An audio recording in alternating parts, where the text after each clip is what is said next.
So, welcome Margaret and James to the podcast. And this is for the first time we have a couple on our show. So, that's quite exciting for me. And I'm quite nervous for the same reasons. So, I hope you guys enjoy yourself in this conversation today. And thanks a lot for joining from your taking out time from your busy schedule. It's awesome. Thanks a lot. So, Thank you uh, for having us. yeah, thanks a lot, James. So to just break that ice for the conversation, and because it's for the first time we are having a couple on the show, so I would like to start from this very point only. How did you guys met each other for the first time, and what was that interaction? What was it all about, and when did it happen? So if you could go ahead and tell us. Yeah. So we met through a mutual friend. So we both were getting PhDs in optical engineering, and this friend was going to his same university but was working at NASA. Okay. And we had been friends for some time, and I was looking to date, and he said, "I have a great guy for you, and he studies optics," which is what I was looking for. So I went to Rochester. His program and my program are two different universities, are known for their optics programs. So Okay. I went to Rochester for a conference, and I met with my friend there, and he introduced us, and it was easy for us to have things to talk about since we talked, since we did the same thing. Yeah. Um, and that was now 9 years ago. Great. So James, how was your experience? Like, what was it all about when you got to know Margaret for the first time? What were your thoughts like? Obviously, it wouldn't have been that for the initial stages that I'm gonna get married with this girl. But yeah, what was that processing in your mind? How was things going on from your side? No, it's funny you bring that up because that actually is what I thought. Like I met her and then I met her and we went out to dinner as a big group that night with our mutual friend and a bunch of other optics graduate students. And then the next night we went on a date together. And by the weekend I knew I wanted to marry her after one. Great, guys. So when in the initial years when you were kind of trying to understand each other and getting a lot through those kind of scenarios, how did the fact that you both shared the same profession helped, or how easy was it because of that fact that you both shared the same profession? It was how easy for you to get to know each other in a more compatible manner. I think that helped a lot because we were able to share a lot of the same experiences and a lot of the same kind of hardships as we were both trying to complete grad school together. We basically started grad school in the same year, and we finished up within about a year or two of one another. And so there were a lot of nights where one of us we did long distance for a number of years, me in Rochester and then her in Arizona. And so So it was a 3-hour time difference. there's a time difference, and then in terms of if one of us had a bad day in the laboratory, the other one really understood that because we're both PhD students really going through the same struggles at the same time. And I thought what was also cool is because we went to the same technical conferences, we were able to travel together. So we traveled together to Hawaii, a place where they had a technical conference, and he got paid as a student to go, I got paid as a student to go. So we were able to go together, and we've been to multiple cities together, and we both present our technical work at the same conference. So it's really easy for us to be able to travel together. Right. Great. So now, like, did you guys join NASA at the same time, or was it like at different times? I started working at NASA first. Okay. Then with time and with us doing long distance, I came to the same time zone as he was, and I really knew I liked NASA, and I wanted to work there. And he would come see it, and he became interested in working at NASA too. So then that got him started in the process. Yeah, Margaret has been working at NASA since 2009 or 10, and then I started working at NASA in 2016. Oh, okay. So, like Margaret in her previous podcast with us, she told that you both have a kind of different departments. You're working at different departments, although being an optical engineer. So could you differentiate those departments in terms of like what your actual work is, and how does it differ from James' department or from Margaret's department? Could you please go ahead and explain those lines of differences? Sure. So we're both in the what's called the optics branch Hmm. at NASA Space Flight Center in Greenbelt, Maryland. And so that branch deals with all kinds of, basically the science behind the manipulation of light and the engineering of it to be able to take scientific measurements. And so there's a number of different groups within that branch. And what Margaret's group is called is the Assembly, Integration, and Test group. And then my group is called the Design and Analysis group. And so what I do is I basically do almost exclusively computer-based work where I'm using different software packages to design lens systems or telescopes, any kind of spectrometers, different kind of instruments that would be responsible for the manipulation of light and forming an image or forming a spectra. And so I do a lot of the modeling of that. And what does your group do? And then I build that stuff. So, so normally the design starts, the design is exactly that. So they design whatever they want. And then have to sort of deal with reality. And they have to say, well, this is too expensive, or this is too big, or this is too heavy. So there's a back and forth between the design and the integration and testing group, because they always start with a design that's too hard, too complicated for many reasons. And then we go back and we're like, okay, let's be a little bit more realistic. So the designer is constantly iterating with feedback that we provide to make something more manufacturable, more easy to test, which is good because that's how we sort of, each of the groups grows, right? So the designers grow to become more creative, but then we are pushed to sort of innovate our way to test, new things that the new designs come up with. Great. So like, does that really happen like when you are having some disagreements on certain design and integration parts, or basically in your departments, then that disagreement comes to your home and you're discussing even that in your house also, that no, you had to design something which is a bit realistic, or James is telling you that no, this is something which is going to be good, you just need to get somehow integrate that. So if you could show some light over that. Does that really happen? That does actually happen in our household. Like, for example, I was working on a design the last few months, and for a lot of the missions at NASA, you need to take into account something called, which is what we call heritage, which is basically missions that have flown before the one that you're now working on, to see what's been proven to work in spaceflight before. And so Margaret's working on Roman Space Telescope, on an instrument for that. And so I was spending a lot of my time for the instrument that I was working on designing, asking her about what hardware they already had in the laboratory to try to base my design on that. So I could claim the fact that this stuff has already been proven to work on the project that Margaret's working on, so we should be able to do the same on ours. So you want to take that kind of stuff into account, so we go back and forth a little bit and kind of bounce ideas off one another. Okay. But thankfully, no like disagreements or discussions. Okay.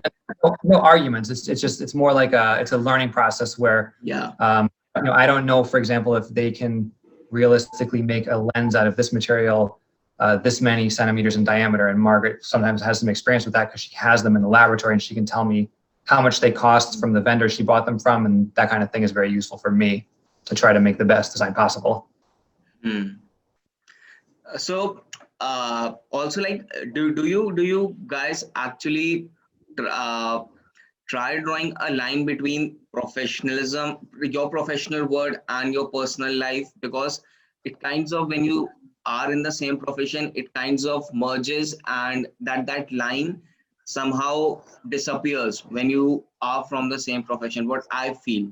So do you guys deliberately try to create that division in your personal and professional life so that you can have a balance of both?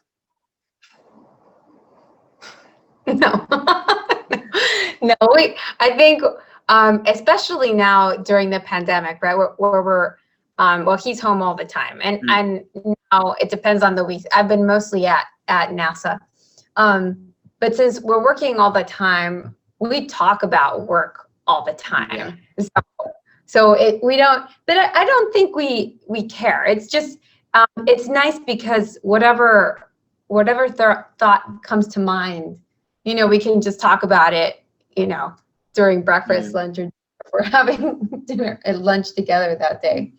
Yeah, I like having I like having her there to bounce ideas off and everything, and kind of think, am I thinking about this problem the right way? Is my framing of this making any sense? That kind of stuff. It's very helpful. We don't talk about it all. We talk about a lot of other stuff too, but yeah, it definitely, we've never made like an actual attempt to say, after 6 p.m. or whatever, no more talk about work. Now we just talk about, home stuff, but we talk about it whenever we want to. Yeah. So, like, since you guys are from the same profession, so that is established fact that you guys understand a lot about each other's work and the stress that goes behind working in those kind of situations. So, like, when you people are having some stressful days, or like one of you are having quite a stressful day, how do the other person actually helps you out in getting past through it, or like what's the kind of environment that one of you creates when the other is having a stressful day, and you actually know that this is something which I should do on my own to just let him or her have their mental peace. It depends on the situation, but we try to basically identify, I guess, what the other one might be needing in that moment, and try to just let them have the opportunity to go forward with that. It might be something as simple as venting, and we go for a walk together, and then one of us will complain for 20 minutes about something annoying that happened to them at work that's bothering them, and that's usually a good stress reliever. But I also find that just kind of doing like small acts of kindness when that kind of stuff happens is also really helpful. Like if you might volunteer to make dinner that night, that kind of stuff is really helpful. I think we try, because we understand what the other person is sort of going through. Whenever he has a few times a year, he goes through 1 week where they design a project like from start to finish, and it's sort of this special program that exists to evaluate if an idea, if a potential proposal can be sent to space. It's a very, very early stages, but it happens for 1 week, and all the disciplines get together and they evaluate this proposal, and for 1 week they flush out all the details, whatever many details. It's super intensive that 1 week. He's working crazy hours, so I already know that that's going to happen. That's going to be really intense. So I try to, whatever, little thing, dinner, laundry, dishes, anything. I know that week he's not going to help with any of it, and I'm gonna deal with all of it. And then I'll be doing testing in the lab that requires me to come in at 4 a.m. It goes on the weekends. So he knows that when that happens, he knows I'm not going to be able to help with anything. So then we reverse in that situation, and whoever, basically whoever's home and has a little more free time is able to pick up slack in terms of the household stuff that kind of gets just adds to the stress to make it easier on the other person. Yeah. So, like, how, like, since you have been married, I guess for 9 years now, right? No, not married. We met we met in 2012, and so we've been married since 2018. Okay. So, from the initial years that you have known each other until now, how has your relationship grown to a better understanding, and how much efforts do you guys have put, regardless of the fact that how the work and professional life of each other goes, but then leaving that fact apart, how do you think, how much efforts do you guys put in each day to come to a level of understanding that you have grown till now? It depends, right? I think some days are better days. Some days we'll be really patient with each other, right? And like everything is okay. And then some days you don't sleep very well, and that day you're not very patient. Um, Yeah. but I think certainly as time has gone by, we understand each other much better. We understand our responsibilities, and I think more importantly, we support each other. Like mentally, that when a challenge is going to come, we encourage each other. This is going to be hard, but you can do it. And we know our colleagues, we know the people that we're working with. So if he knows I'm working with a specific person that's known to be a little challenging, and he knows that, he'll give me some words of wisdom, be mindful because this person can be this way. Or, can say, oh, if you're finding team members, I know this person, ask them to help because they're really good. Something like that, where we can, because we know different people, we can sort of help each other, potentially, create better working groups or environments around us. Great. So, who among you two are like a more balanced and more peaceful at mind and helps the other to actually cool down and calm down in situations that are quite tough? Like even if you both are going through a similar tough phase, then to that person is actually trying and putting up much effort to help the other one calm down and say that it's going to be fine, like we two are together in this, so there's nothing to worry about. Like who among you two is a more peaceful at mind and tries to calm down the other? He's the more peaceful one. Yeah, I think I'm the more the laid back of the two of us. So yeah, and like I wish to know that coming from the same professional background, do you people, what is those few things that you find that it is advantageous for you as a couple since you come from the same professional background? And do you have you ever thought of that? Is there any disadvantage also coming from the same professional background and living as a couple? I mean, I think that overall it's an advantage in the sense that, like we were talking about before, it's just nice to be able to help each other out. We understand the stresses the other one has, the challenges they have. I think if we were in different professions, we would have no idea what the other one is talking about most of the time. And we both dated other people that were not in the same profession as us, and they understand what we were talking about most of the time. And so it's nice to be able to lean on one another in that regard. But at the same time, I think the potential disadvantage, and this does happen occasionally, but it's not too bad for the most part, is that you basically can't leave work at the door. Politics and the stresses of work at some level can always be around us, because even if you might have forgotten your own for the day, the other person might now want to let you know theirs at the same time. And for you, Margaret, if there's any? I mean, I think I agree with James. I think that overall it's been very advantageous. We will nowadays, because we're interfacing more electronically than ever, and what happens, a lot of times you'll get an email and you can interpret it a certain way, right? Because person said, and you can sort of imply different things in an email, and in that moment you can interpret it different ways. So I'll get an email, he'll get an email. Hey, do you think this person was like getting upset about this? And I'll read the email and I'm like, no, this person, he just likes to write, anymore. So because we know the same people, we can sort of help understand, I'll say, this guy said this and this. And James says, well, I think that word means this. You were thinking maybe negative, but I think that word can mean something positive. So because we know the same people, I think it helps us keep a more open mind about interpretation, where if we were not working in the same place, not doing the same type of thing, we wouldn't be able to help each other. I think overall that is a positive thing. I think we just, at the end of the day, it helps us a lot. And just last night he was responding to an email to somebody else that we both know. And he said, oh, listen to this. And I'm like, oh, why don't you, because we know this person, why don't you change the sentence a little bit different? So we do that, probably every week. We're asking each other for advice. Yeah. Great.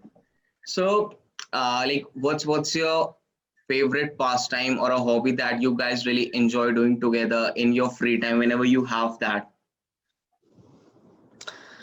Well, when it was before COVID, we used to like going to the gym together. There's a gym very close to us, and we both like to work out and exercise, and it's important for your physical health, your body's health, and your mental health to do that. We unfortunately can't go there anymore because of the current situation. We both bought a good amount of gym equipment for the house instead, so we still keep that up and try to make that part of our routine and try to do it together if we can as well. And we tried to go for walks. It's been snowing a lot lately, so we haven't been walking as much lately, but we tried to go for 2 or 3 miles, walk a day, as much as possible. So that's something we like to do.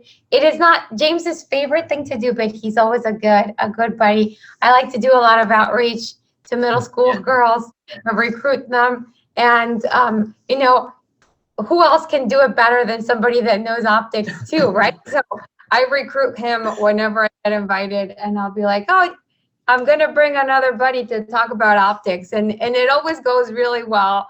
James always gets a little nervous, but he always does a great job.